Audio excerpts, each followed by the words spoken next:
प्यारे विद्यार्थियों, नमस्कार। आज हम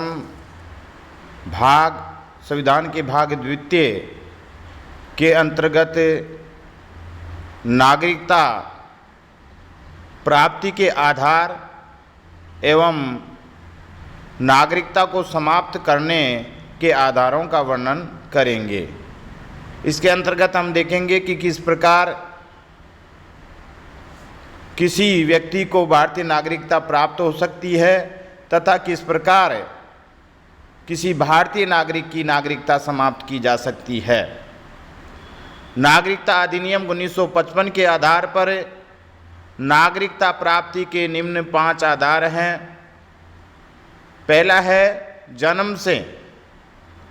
प्रत्येक व्यक्ति जिसका जन्म भारत में 26 जनवरी 1950 को या उसके बाद हुआ है, जन्म से भारतीय नागरिक होगा, लेकिन उसका पिता विदेशी या दुश्मन न हो अथवा उसका पिता किसी संप्रभु राष्ट्र का भारत में प्रतिनिधि न हो।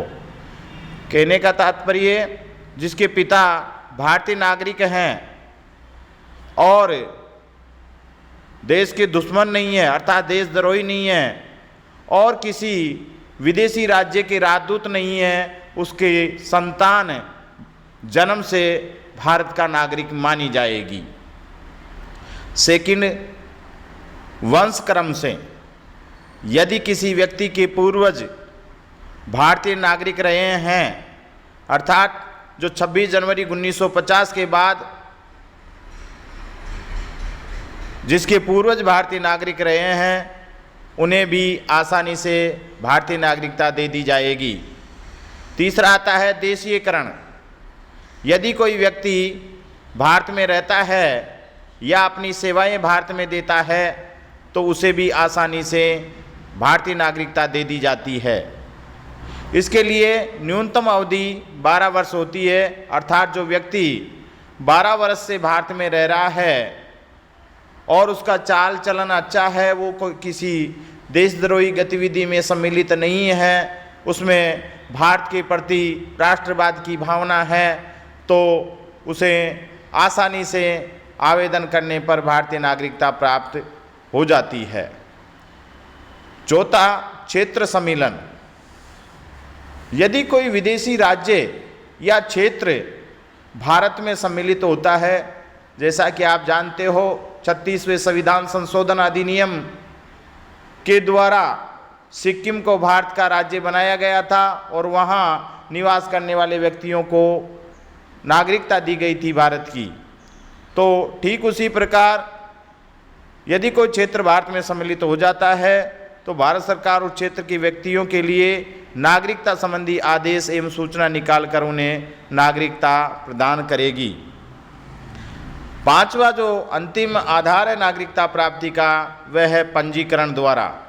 कोई भी व्यक्ति जो नागरिकता उपबंधों के अनुसार नागरिक नहीं है, वह पंजीकरण के लिए आवेदन कर सकता है। अर्थात जो भारत की नागरिकता प्राप्त करना चाहता है उसे नागरिकता के लिए आवेदन करना होगा। इसके लिए कुछ शर्तें हैं।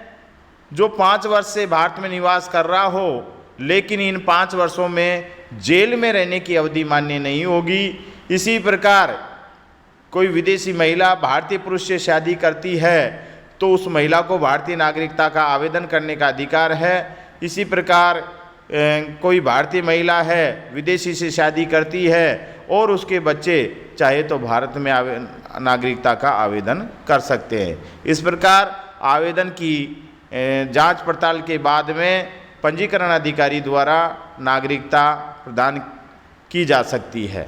अब इसके साथ ही हम नागरिकता छीनने के आधार अर्थात नागरिकता किस प्रकार समाप्त हो सकती है किसी भारतीय नागरिक की, उस पर भी चर्चा करेंगे। स्वयं त्यागना। कोई भी भारतीय नागरिक भारतीय नागरिकता को स्वयं त्याग सकता है। दूसरा, अन्य देश की नागरिकता प्राप्त करने पर भारतीय नागरिकता स्वतः ही समाप्त हो जाती है। यदि आप यहाँ से अमेरिका चले जाते हो और अमेरिका के नागरिक बन जाते हो तो भारत की नागरिकता स्वतः समाप्त हो जाएगी दोहरी नागरिकता का। लेकिन अभी आगे जो हम क्लास लेंगे उसमें ये दोहरी नागरिकता का भी हमारे यहाँ अभी संविधान संशोधन के माध्यम से और अधिनियम में 1955 नागरिकता अधिनियम 1955 में संशोधन के बाद में दोहरी नागरिकता का प्रावधान किया गया है। उसके बाद में ये शर्त बदल सी गई है। इसी प्रकार देश विरोधी गतिविधियों में लिप्त होने पर भारतीय नागरिकता समाप्त की जा सकती है।